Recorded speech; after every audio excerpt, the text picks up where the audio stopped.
Kita mulai. Oke, selamat malam semuanya. Kita ketemu lagi di akun Beritakan Kebenaran, dan kali ini kita akan bincang-bincang sedikit tentang panggilan pelayanan dan identitas diri kita. Nah, kita tahu ya, dalam pelayanan seringkali juga ada satu kesulitan, ya apalagi dengan masa lalu dan juga pengalaman hidup kita yang memang masing-masing harus diakui pasti ada kelemahan. Dan kali ini saya bersama dengan Pendeta Dewi Ferdi, ya tidak asing lagi di dalam dunia persilatan, dalam dunia pelayanan. Beliau adalah seorang pendeta yang dipakai oleh Tuhan luar biasa dan lulus dari Sekolah Tinggi Injili Indonesia di Surabaya. Nah, kebetulan, ya bukan kebetulan, tapi saya adalah satu alma mater. Kita akan sedikit tanya-tanya tentang apa yang menjadi pergumulan dan pelayanan dari Kak Dewa. Boleh saya hello dulu, Kak Dewa? Mungkin dibantu untuk di-unmute.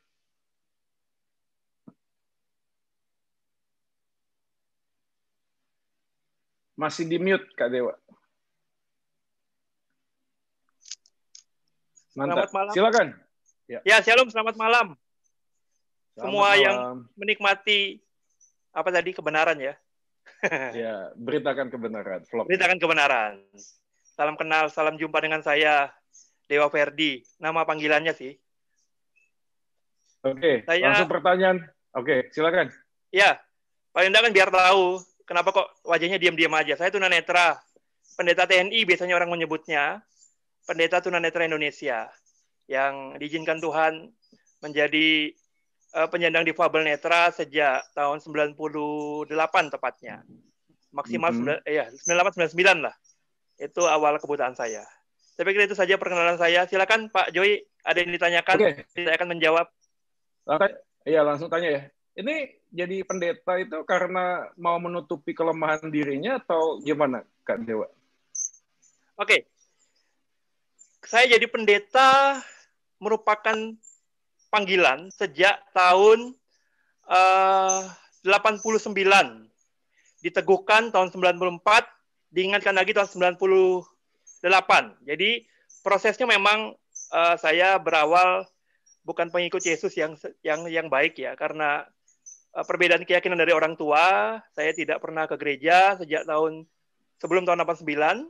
89 saya ke gereja, itu pun karena ya orang tua menyuruh gitulah ya. Oke, jadi 89 itu maaf, sudah tidak bisa melihat ya? Masih bisa melihat. Masih bisa tahu daun itu hijau warnanya. Masih bisa tahu langit itu biru dan sebagainya. Iya, jadi iya. Sejak itu saya masih bisa melihat, rajin ke gereja. Karena ke gereja diminta orang tua ya ikut. Tahun 94 saya mendapat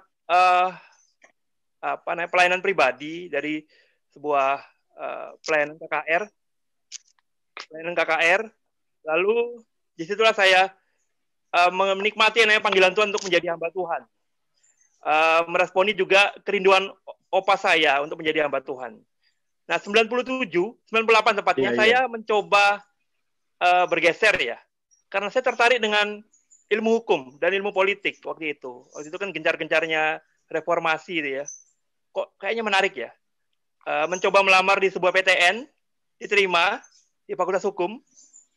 Puji Tuhan, tapi di situ panggilan itu begitu kuat, mengingatkan saya kembali bahwa sebenarnya kamu mau jadi apa sih? Kalau kamu jadi hukum ya bisa nih, sudah terbuka jalannya. Tapi di situ Tuhan ingatkan bahwa panggilanmu adalah seorang pendeta. Panggilanmu seorang pendeta. Jadi harus kembali menjadi pendeta. Ya akhirnya saya dengan berat hati ya. Saya sedikit berat hati loh, jujur aja. Berat hati saya meninggalkan itu. Oke. Saya potong di sini ya. Boleh. Pak Dewa. Oke. Ini kan ada banyak nih teman-teman yang mungkin mau sekolah Alkitab, bahkan lagi dibentuk dalam sekolah Alkitab. Lalu ada orang nih yang ngomong-ngomong, wah itu kan sekolah Alkitab karena nggak diterima di mana-mana, nggak ada kerjaan. Ya, daripada nganggur ya masuk aja, lumayan lah ada sponsor, nggak usah bayar. Atau mungkin pengakuan diri ya, misalnya di keluarganya dia nggak punya prestasi apa-apa ya, siapa tahu kalau jadi pendeta atau hamba Tuhan bisa dilihat gimana. Nah itu gimana? Tadi kan sudah saya jelaskan, saya diterima di sebuah PTN sebagai mahasiswa. Dan memang masih di perguruan tinggi negeri kan memang punya jatah untuk difabel ya. Waktu itu saya masih kabur-kabur. sebenarnya itu mengizinkan saya untuk kembali berkiprah di dunia hukum waktu itu. Saya sangat tertarik di dunia hukum. Soal hukum-hukum saya senang banget. Tapi ya itulah, panggilan itu begitu kuat, mengingatkan waktu 94, bagaimana Tuhan memanggil saya, yang membuat saya mau tidak mau, sedikit berat hati jujur, saya harus ada di panggilan itu. Saya sempat Tapi masuk sekolah teologi. Mungkin nggak kalau misalnya orang ada yang berpikir kalau misalnya lulus sekolah hukum nanti ya kedepannya masih agak sulit, tapi kan kalau jadi pendeta dan tidak bisa ini kan wah pasti ini akan banyak dikenal orang. Betul. Ya seperti biasa lah kan ada beberapa yang di sana mantan dukun bertobat diundang ke sana sini, ya mungkin ada yang kelemahan diundang ke sana sini. Pernah ada berpikir gitu nggak waktu itu? Waktu itu belum, karena saya kan belum tahu dunia perteologiaan yang seperti itu, yang akhirnya pendeta diundang-undang. Saya hanya berpikir saya mau sekolah, memenuhi cita-cita saya, memenuhi apa yang saya rindukan. Nah, memang kalau sekarang gini cara berpikirnya. Kalau memang itu muncul pertanyaan pendeta itu pelarian, justru jadi pendeta itu tetap juga sulit. Buktinya saya masuk sekolah teologi yang pertama, sebelum saya masuk di sekolah tadi yang disebutkan oleh Pak Joy, saya ditolak karena saya buta. Alasannya pendeta tidak ada buta, yang buta itu saya don. Saya ditolak. Saya dikatakan tidak ada pendeta buta. Di sekolah Alkitab malah yang ditolak ya? Ya, sekolah Alkitab yang pertama. Saya ditolak karena kebutaan itu. Alasannya ini bukan sekolah nirlaba, bukan sekolah mencari untung. Jadi lebih baik kamu sekolah di sekolah sekuler aja. Lah digituin malah. Oke. Iya. Berarti kita langsung aja ya loncat. Dalam panggilan pelayanan selama berapa tahun ya? Cukup lama ya. Apakah masih ada ya apa pergumulan di dalam hati tentang apa ya namanya? Sekarang aku udah pendeta nih, walaupun aku ada kelemahan, tapi aku kan pendeta, kamu harus hargai saya seperti apa atau apa gitu. Titik itu sudah saya lewati ya, titik butuh penghargaan itu sudah saya lewati. Dianugerahkan Tuhan bisa main musik itu kan kecenderungan untuk sombong itu ada, untuk dihargai orang itu pingin, untuk dipuji orang itu pingin. Tapi pembentukan selama 19 tahun di sebuah gereja dan 14 tahun menjadi pendeta itu membentuk saya untuk melepaskan itu, bahwa sudahlah, tidak ada gunanya pujian itu. Pujian itu hanya 1-2 menit, 1-2 bulan. Jadi pujian itu hanya sifatnya sementara. Jadi titik itu sudah puji Tuhan saya lewati. Memang yang paling berat pergumulan saat ini adalah menghadapi penolakan, ketidakpercayaan terhadap difabel yang bisa jadi pendeta. Nah, itu masih banyak penolakan, masih banyak ketidakpercayaan, masih banyak keraguan, masih banyak. Iya. Apa pengalaman apa yang paling Kak Dewa ungkapan sederhana ya dari seorang ibu-ibu tua di gereja kami sekarang di Sidoarjo. Ungkapannya saya pikir sederhana tapi dalam. Dia tanya istri saya, Bu pendeta, Pak Ferdi itu pendeta dari kecil ya? Saya merenung. Maksudmu apa pendeta dari kecil? Emang ada pendeta dari kecil? Emang ada pendeta yang tidak sekolah? Emang ada pendeta yang langsung jadi pendeta? Itu bentuk bahwa tidak mungkin ada pendeta buta sebenarnya. Oh. Itu keraguan dari jemaat. Iya. Ya, boleh. Minta maaf. Lanjut. Waktu kan Kak Dewa ini ya master teologi ya? Misiologi tepatnya. Oh iya. Tapi ini ya gelar S2 ya? Di sekolah yang tempat Pak Joy pernah belajar dulu. Iya. Itu lulusnya karena kasih karunia atau karena kerja keras? Nah, itu biarkan dosen yang menilai lah. Yang pasti saya belajar. Yang pasti, gini aja lah. Beberapa kawan kan pernah kuliah bersama dengan saya. Memang waktu saya cerita waktu S1 yang dengan teman-teman yang ini sekarang ada ini, bagaimana dosen menuntut sekalipun, bentar, suara HP saya agak bersuara, jadi agak sedikit ada gangguan. Tuntutannya sama seperti almarhum Pak Ranto. Ya, mungkin saja ada kasih karunia, mungkin saja. Tapi saya pikir terlepas ada kasih karunia atau tidak, tetap ada usaha yang saya lakukan dalam kesulitan yang dalam kebutaan ini, tetaplah butuh kasih karunia. Saya tidak akan bilang, oh karena saya bisa, bukan. Pasti ada kasih karunia Tuhan juga. Pak Dewa.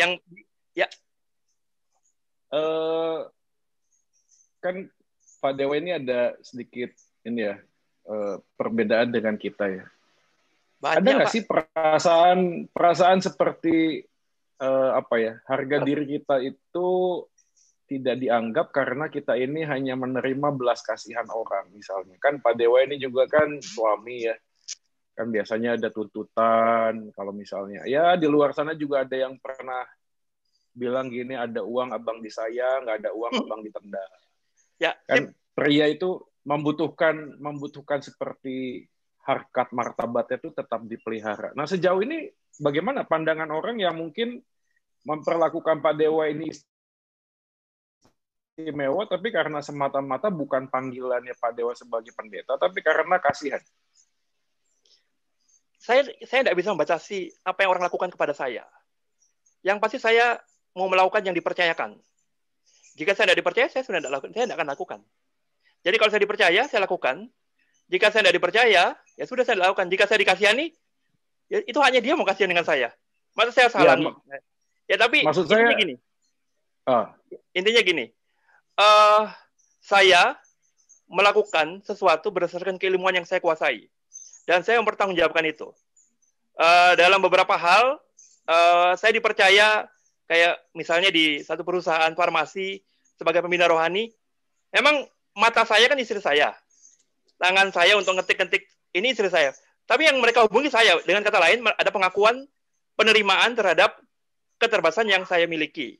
Sekalipun tetap ada perlu bantuan. Jadi memang tidak bisa kita hindari. Memang dalam dunia difabel ini rentan dengan pengakuan aktualisasi diri ya. Mereka banyak yang ingin diakui, tapi sebenarnya kita harus mengakui bahwa difabel tidak pernah bisa maksimal tanpa bantuan orang lain. Difabel tidak pernah bisa maksimal tanpa sekelilingnya juga. Iya, oke. Jadi bantuan tidak perlu.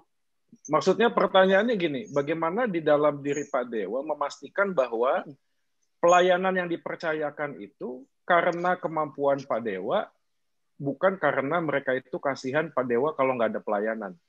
Gimana di dalam diri Pak Dewa memastikan itu gimana? Apakah ada Halo? Ya, apakah ada pergumulan gitu di dalam diri Pak Dewa? Ya. Oh, jadi gini, maksudnya yang saya tangkap ya Pak Joy. Kamu mau ngundang saya karena kasihan gitu ya? Iya, bukan karena kemampuan Pak Dewa Okay. sebagai teolog, sebagai punya gelar master, sebagai panggilan Tuhan, hamba Tuhan gitu. Iya. Kembali lagi saya mundur ke belakang Pak Joy. Itu sulit saya pahami, saya tebak ya. Saya tidak bisa tebak, kamu kasihan karena saya, kamu undang saya. Tidak mungkin gitu kan, susah. Yang pasti, kalau saya diundang, dikasih tema, misalnya saya jadi pembicara, seminar tentang parenting umpamanya, atau karena tentang apapun, saya akan melakukan itu dengan baik. Terlepas mereka nanti karena kasihan atau apa, ya saya tidak bisa membatasi itu. Saya bingung menebak, kamu undang saya karena apa ya? Saya pernah... Maksud saya, di dalam diri Pak Dewa itu ada nggak seperti enggak. Saat ini enggak. Jadi lebih kepada gini, jadi kalau ada orang ngundang parenting, memang saya ahli di dalam parenting, maka mereka ngundang saya. Memang karena saya pernah belajar di dunia itu dalam seminar-seminar, dan ada sertifikat yang membuat mungkin mereka bisa mengundang saya. Enggak, maksudnya enggak pernah berpikir gini, ada yang lebih bisa untuk ini, ada yang lebih cocok, ada yang lebih ini. Pernah nggak berpikir gitu? Kenapa kok saya gitu? Sampai hari ini saya belum berpikir itu ya, nggak tahu kenapa ya. Sampai sekarang belum. Itu aja lah jawabannya. Daripada bingung. Sampai sekarang saya tidak berpikir kenapa dia ngundang saya. Tidak berpikir itu saya. Kenapa dia ngundang saya? Bukan ngundang misalnya bahas eksposisi Matius. Kenapa tidak ngundang Pak Jo yang pernah buat konten banyak? Kenapa ngundang saya? Tidak pernah berpikir itu saya. Kecuali memang materi itu cukup berat ya, umpamanya materi apa yang berat yang belum pernah saya coba pelajari. Biasanya saya akan rekomendasi orang lain. Misalnya kayak konseling pernah ya, itu pernah ya. Pernah. Saya akan rekomendasi Pak Yori, misalnya gitu. Tema-tema yang lain misalnya, saya akan rekomendasi yang lain. Ya, pernah itu ya? Pernah, itu pernah. Pernah menolak? Bukan menolak, saya merekomendasikan yang lain. Tetapi biasanya mereka selalu bilang gini, saya maunya Pak Dewa. Itu akhirnya dengan kata lain menuntut saya untuk sedikit bahasa dunianya, membuktikan diri akhirnya. Memaksa saya untuk belajar lebih. Ya akhirnya istri saya manfaatkan untuk membacakan semakin banyak buku. Oke. Jadi istrinya yang kena ini ya, objek penderita ya. Siapa suruh dia mau nikah dengan Ya, saya? ya, terakhir nih pertanyaannya sebelum kita ke pakarnya, ini ada Kak Yori juga di sini. Ya, beliau adalah konselor. Nanti habis ini kita akan tanya-tanya kepada Kak Yori juga. Cuma yang terakhir nih ke Pak Dewa nih, yang terakhir. Pak Dewa, mungkin pertanyaannya gini. Apakah profesi Pak Dewa ini sebagai hamba Tuhan? Ini Pak Dewa ini ya, tidak ada pekerjaan lain ya selain ini ya? Saya full melayani Tuhan. Pendeta ya? Saya full melayani Tuhan. Full melayani ya? Artinya kalau gitu Tuhan memberkati Pak Dewa dengan uang itu melalui pelayanan ya, betul ya? Ya, Tuhan menggerakkan orang-orang yang memberikan berkat-berkatnya. Nah, melalui ini pertanyaannya. Ya, pertanyaannya adalah bagaimana Pak Dewa menyikapi panggilan pelayanan dengan kebutuhan materi secara harian? Jawabannya berdasarkan pengalaman ya, Pak Joy. Berdasarkan pengalaman yang terbukti bahwa memang kebutuhan itu terpenuhi dengan cara Tuhan selama kita bertanggung jawab melakukan tanggung jawab pelayanan itu. Selama kita baik melakukan tanggung jawab pelayanan, selama kita bertanggung jawab dengan maksimal apa yang Tuhan percayakan, saya percaya, dan puji Tuhan istri saya juga seperti itu, percaya bahwa Tuhan mencukupi dengan caranya yang melampaui akal.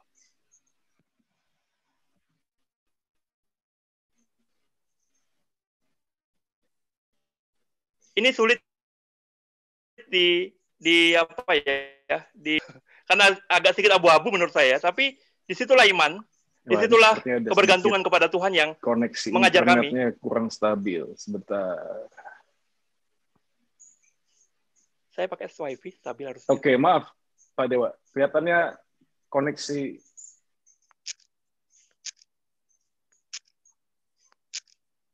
Saya ada. Sebentar.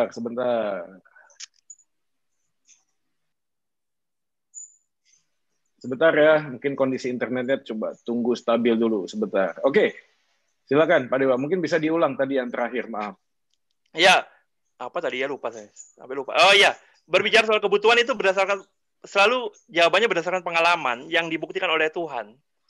Jadi, selama saya bertanggung jawab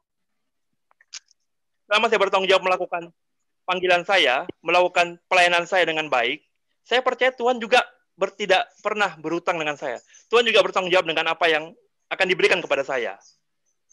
Kalau gitu, gimana dengan rekan-rekan hamba Tuhan yang kemudian mengambil profesi lain, misalnya tent maker? Apakah itu tidak percaya bahwa Tuhan memelihara panggilan mereka? Tidak bisa kita menghakimi seperti itu.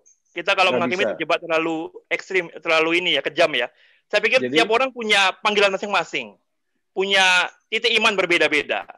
Jadi, jikapun ada teman-teman yang melengkapi pelayanannya dengan cara-cara yang ada di sekelilingnya, ya monggo, itu panggilannya. Tapi kalau saya, beberapa teman yang lain juga, ya itulah panggilan kami. Ya, jadi maksudnya Pak Dewa ini pelayanan tidak dibatasi dengan profesi pendeta kan gitu ya? Di dalam profesi apapun juga kita tetap melayani Tuhan ya? Iya, kan ada 4 model panggilan itu ya. Panggilan panggilan apa? 4, lupa saya. Panggilan pelayanan, panggilan sepenuh waktu dan sebagainya kan ada di situ. Tinggal ada di mana sisi mereka itu. Intinya pelayanan itu ya semua orang wajib melayani Tuhan. Seperti kata Pak Nehemia kemarin dalam sebuah diskusi. Iya. Melayani tapi porsinya beda-beda ya, walaupun agak bingung kalau sekolah Alkitab lalu kemudian buka toko ya, begitu ya Pak Dewa ya? Saya enggak bingung. Saya enggak bingung karena itu panggilannya. Kan di sekolah Alkitab nggak ada buat buku manajemen, marketing gitu. Kalau memang mau buka toko kan sekolah ekonomi dong. Nah, itu panggilannya lah, biarkan aja lah. Saya nggak terjebak di situ, Pak. Terlalu jauh nanti kita, Pak, akhirnya. Oke, nanti habis ini kita akan coba kupas lagi sama teman-teman ya. Nah, terima kasih ya Pak Dewa ya untuk sama-sama. Ini bersyukur banget punya teman yang menginspirasi. Kita langsung ke teman kita yang berikutnya, yaitu Kak Yori. Tadi sudah sempat disinggung, nah ini beliau ini adalah salah satu hamba Tuhan yang bergerak khusus ya di dalam konseling. Ya. Nah ini kita akan sedikit perkenalan ya. Ini saya tahu adalah beliau memang pakarnya di bidang konseling. Ini berarti kita akan mendapatkan jawaban yang sangat baik sekali ya, khususnya buat teman-teman yang lihat konten video ini, dan kita berdoa sih supaya melalui ini juga Tuhan berikan jawabannya. Nah, Kak Yori langsung aja deh. Ya nanti sejalan dengan pertanyaan bisa memberikan perkenalan sedikit-sedikit gitu ya. Nah, Kak Yori ini kan pelayanan 34 tahun ya di konseling, betul ya? Iya. Pernah nggak sih Kira-kira begitu. Pernah nggak melayani kasus seorang pendeta atau hamba Tuhan? Apapun bentuk kasusnya ya. Kalau hamba Tuhan banyak sekali ya. Oh, banyak ya? Ya. Oke, apa itu? Kurang lebih kalau kita nggak ngomong kasusnya satu demi satu ya, tapi paling nggak yang Kak Yori lihat yang menjadi latar belakang mereka itu punya masalah apa kurang lebih? Ada masalah okultisme. Oke. Ada masalah moral. Ya, seputar itu aja. Okultisme, gimana okultisme? Sedikit aja. Mungkin kita nggak bahas itu, tapi sedikit aja. Maksudnya jadi hamba Tuhan, tapi tetap punya relasi sama kuasa gelap gitu? Iya. Jadi begini. Biasanya bagaimana ya? Ada namanya roh nenek moyang istilahnya. Lalu kemudian pendeta ini kebetulan orang tuanya dukun dan dia tidak pernah membereskan roh nenek moyang itu. Apa sih istilahnya? Dosa nenek moyang itu. Iya. Ada perjanjian roh dari orang tuanya yang turun ke anak-anaknya tanpa mereka minta. Sehingga hamba Tuhan itu tanpa disadari dia dikuasai oleh satu kekuatan gaib gitu dalam dirinya. Wow. Iya. Wah, itu luar biasa ya. Mungkin nanti seperti ada yang punya karunia penglihatan tapi itu bukan dari Tuhan, itu dari setan. Oh.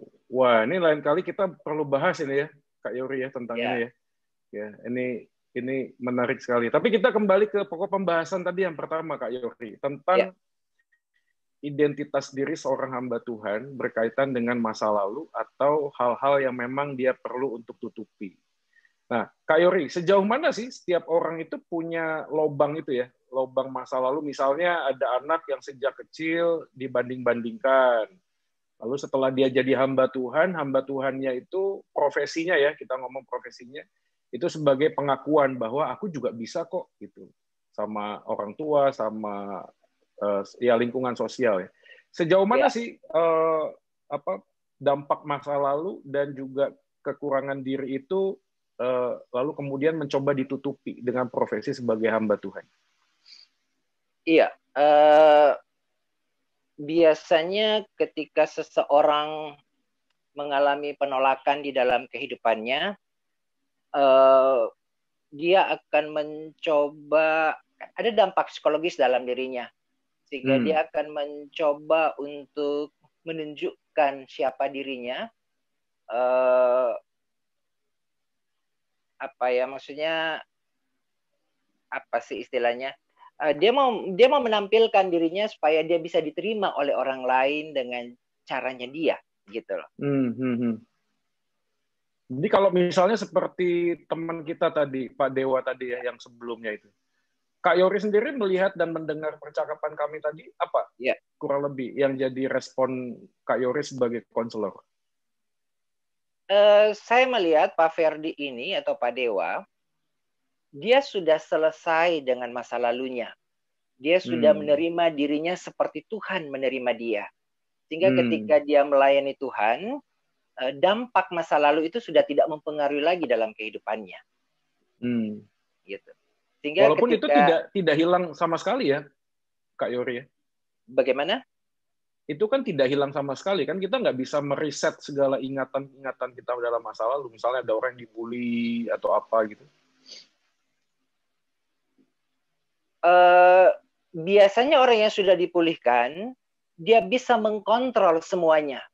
Sehingga dia tidak lagi dipengaruhi oleh masa lalu, tetapi dia sudah mengendalikan masa lalunya, karena dia sudah ada di dalam pengendalian Tuhan. gitu ya. Dan dia dipimpin oleh Tuhan. Dan biasanya orang yang sudah pulih itu dia selalu bergantung ke Tuhan, dia selalu melibatkan Tuhan di dalam kehidupannya, sehingga masa lalu itu sudah tidak lagi mengkorek kehidupan dia di masa kini.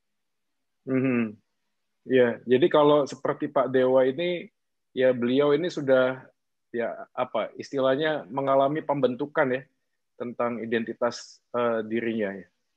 Iya, biasanya seperti itu. Jadi ada satu apa istilahnya, ada satu masa di dalam kehidupannya dia berhasil menembus tembok.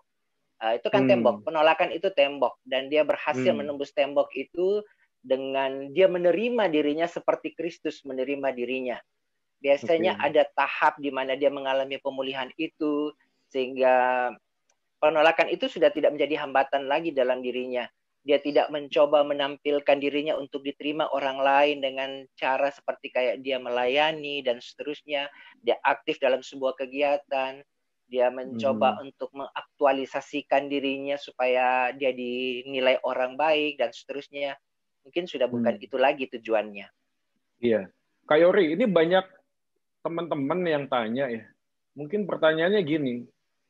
Bagaimana saya tahu kalau saya sudah berdamai dengan masa lalu atau dengan kekurangan saya? Maksudnya gini, secara psikologi ya konselor, apakah ada gejala-gejala khusus yang muncul ketika dia itu belum berdamai dengan masa lalu? Banyak gejala-gejala psikologis. Jadi biasanya ketika dia belum berdamai dengan masa lalunya, hal-hal yang paling menonjol itu biasanya dia mudah menghakimi orang lain, dia suka menonjolkan dirinya, mau dipuji, mau diangkat gitu dan seterusnya. Gitu sehingga ada banyak dampak-dampak psikologis yang bisa dialami gitu loh.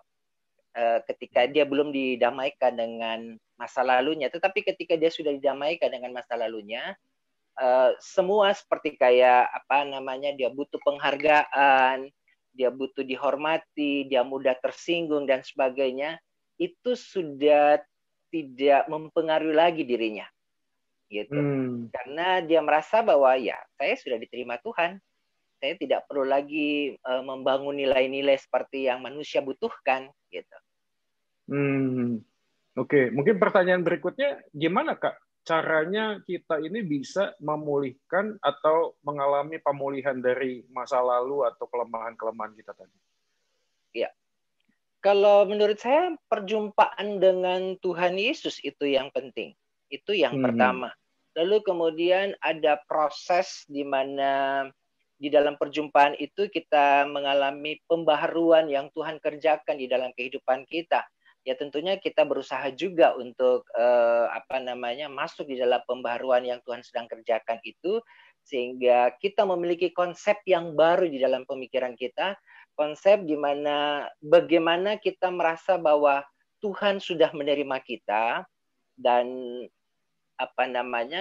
ketika Tuhan menerima kita, kita tidak perlu lagi mencari penerimaan manusia, karena bagi kita nilai tertinggi itu adalah penerimaan dari Tuhan, gitu. Sehingga kita tidak perlu lagi untuk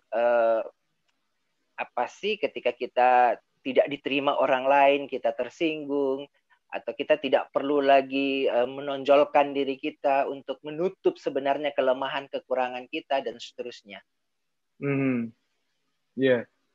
Kalau ada teman-teman yang lihat video ini ya, lalu merasa perlu untuk konsultasi gitu, sebenarnya boleh nggak sih Kak Yori? Hamba Tuhan lalu konseling gitu?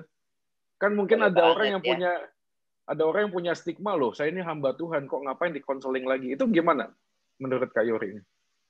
Begini, hamba Tuhan itu juga manusia. Hamba Tuhan itu juga punya keterbatasan. Hamba Tuhan itu juga tidak semua dia tak ketahui, gitu ya. Sehingga dia perlu belajar dari orang lain. Ketika dia punya masalah, mungkin dia sudah berdoa, tapi dia merasa dia belum ada solusi, sehingga dia perlu untuk berbicara kepada orang lain, dan dia butuh solusi itu dari orang lain. Jadi sebenarnya konselor itu bukanlah berarti kita ini sakit ya, Kak Yori? tidak selamanya gitu kan. Karena orang yang sehat pun kadang dia butuh untuk dia datang ke konselor. Iya. Nah, ini pertanyaan terakhir mungkin Kak Yori. Ini kaitannya dengan gini, beberapa fenomena yang terjadi, kan kita semua kan sekolah Alkitab di sini ya, dan kita lihat ya mungkin bukan cuma senior lah ya, katakanlah dosen juga ya, kita dengar, kita sudah konfirmasi, itu jatuh di dalam dosa gitu ya, jatuh di dalam dosa. Ya apapun lah dosanya ya, kita nggak ngomong ya. Kak Yori melihat hal ini kaitannya dengan komunitas apa? Apakah mungkin orang-orang seperti ini bisa jadi kesepian ya? Ada hamba Tuhan yang dalam jabatan tertentu merasa sudah di atas, lalu kemudian untuk ngobrol sama teman nggak punya, lalu apa gitu. Ini saya lihat catatannya dari satu artikel di Amerika memang, ya salah satu survei yang mengatakan bahwa pendeta, pastor, ya, itu salah satu profesi yang memang punya banyak pengalaman merasa kesepian sendiri. Kak Yori melihatnya gimana tuh?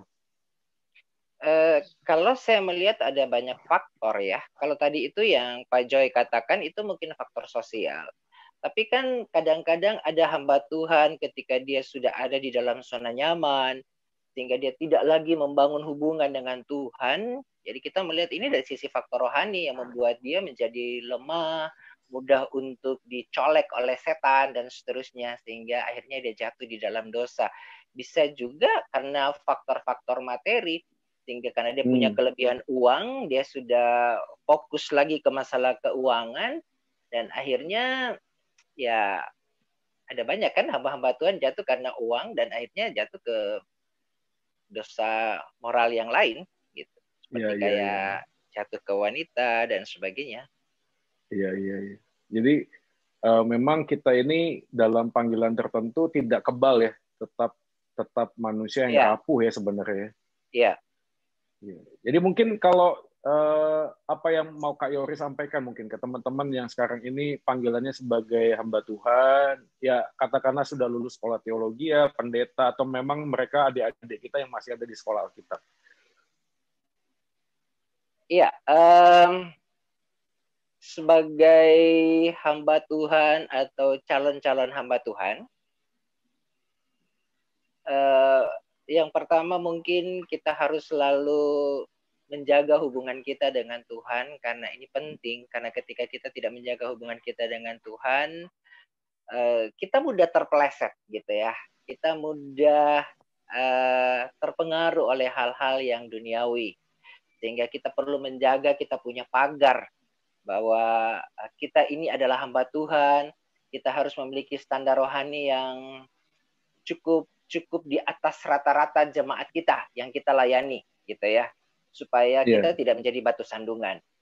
Lalu yang kedua, mungkin kita perlu fokus kepada panggilan, bukan fokus kepada nilai-nilai yang tidak kekal seperti kayak materi dan seterusnya, karena banyak orang melayani di tengah-tengah dia pelayanan fokusnya sudah berubah, bukan lagi ke panggilan Tuhan yang Tuhan lakukan di dalam kehidupannya, tetapi dia sudah fokus kepada materi, dia kejar materi dan seterusnya gitu ya. Karena itu dua hal yang paling rentan menurut saya untuk hamba-hamba Tuhan ya, keluar dari fokus panggilannya. Jadi memang mengkhotbahkan firman dan menghidupi firman itu dua hal yang berbeda ya Kak Yori ya. Belum tentu kita ini sering berkhotbah juga tetap menghidupi firman itu ya. Kurang lebih begitu ya? Iya. Kebanyakan orang jago di mimbar, tetapi turun dari mimbar dia tidak jago gitu ya. Sehingga dia tidak menghidupi firman itu di dalam kehidupannya. Jadi menurut saya hamba Tuhan itu dia tidak hanya pandai berbicara, tetapi dia juga harus pandai melakukan di dalam kehidupannya. Iya. Nah ini nih terakhir jadi penasaran saya. Kak Yori pandangannya dengan hamba Tuhan yang populer gimana sih? Ya dalam bentuk apapun ya, populer itu ya banyak undangan. Kalau hamba Tuhan itu populer, menurut saya sah-sah saja. Mungkin karena cara dia melayani atau cara dia membawa firman Tuhan cukup menarik, cukup baik, atau penggaliannya sangat baik sehingga orang tertarik dan orang terus mengundang dia. Tetapi yang menjadi masalah ketika dia merasa bahwa dia jadi populer dan dia dibutuhkan oleh banyak gereja atau banyak undangan gitu, dan dia akhirnya lupa bahwa sebenarnya dia ini hanya hamba Tuhan. Nah, ini yang menurut saya yang dia perlu hati-hati. Gitu. Jadi sah-sah saja ya kalau ada hamba Tuhan yang populer ya. Ya. Oke. Wah, luar biasa nih. Thank you loh Kak Yori ini masukannya ya. Oke, sama-sama. Berharap perbincangan kita ini juga bisa jadi berkat buat teman-teman yang lainnya ya. Dan saya mengundang kita semua ada di sini untuk bisa join ngobrol. Sekali lagi thank you Kak Yori. Sama-sama.